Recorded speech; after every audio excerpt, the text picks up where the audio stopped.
సుబ్రహ్మణ్య భుజంగ స్తోత్రం 26వ శ్లోకం. దృశి స్కందమూర్తి శ్రుతో స్కంద కీర్తిర్ముఖే మే పవిత్రం సదా తచ్చరిత్రం కరే తస్య కృతం వపుస్తస్య భృత్యం గుహే సంతులీనా మమాశేష భావాః.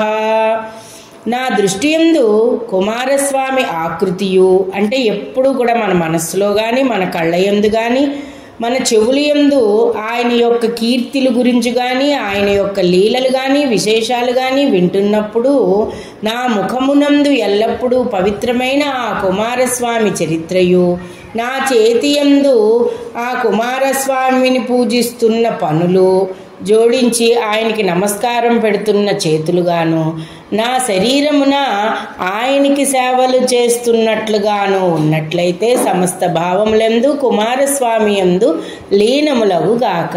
మనం ఏ భావనలో ఉన్నా అంటే మన బాధలన్నీ మర్చిపోయి ఏ బాధ కలుగుతున్నా కూడా సుబ్రహ్మణ్యేశ్వర స్వామిని గనక మనస్సున ఒక్కసారి ఆ సుముఖమైన రూపాన్ని మనం చక్కగా తలుచుకున్నట్లయితే అన్ని కష్టాల నుంచి కూడా తొలగింపబడతాము.